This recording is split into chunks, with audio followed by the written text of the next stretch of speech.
Kate is a fifth-generation Floridian, an artist and a scientist, and she's currently working as an environmental professional on the west coast of Florida, where she oversees stormwater pollution prevention efforts and water quality monitoring for a local municipality. She has previously worked on projects dealing with the Everglades restoration, the BP Deepwater Horizon oil spill, oyster restoration, wetlands mitigation, and compliance and enforcement with environmental regulations as a member of the Florida Department of Environmental Protection. She possesses a Bachelor of Science, Art, and a Master of Fine Arts in Sculpture from the University of Florida. Helms' artistic practice is deeply rooted in her experience with often bizarre aspects of Florida history, culture, and ecology, as well as her concurrent and often illuminating career in the environmental sciences. She's exhibited at the Appleton, Boca Raton, and Alexandria Museum of Arts, as well as numerous galleries, both domestic and abroad. So please join me in welcoming Kate Helms.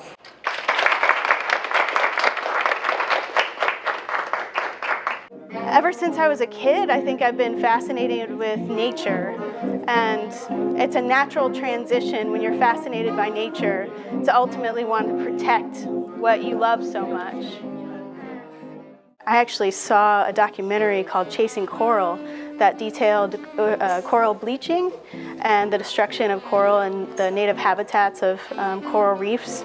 And I knew I had to do something to educate people about this phenomenon of, global temperature rise, global warming, and sea level rise. Juggling the life of an artist and a scientist is challenging. Sleep deprivation is a huge challenge that I face. Another one is just, continuing to be inspired and have that energy to continue making after a full day's work. I'm able to keep up that energy because the work kind of feeds itself.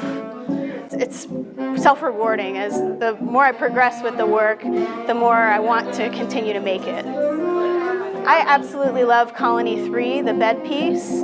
I think because it took the longest to complete, so it was an incredibly tedious, detail-oriented process that made it ultimately the most rewarding piece here. And I also think that it is the most timely. It has a little bit of a morbid message, but it's got a very, very timely message that's very important. So I'm currently working on a series that's similar to one of the pieces here with the teeth and the coral.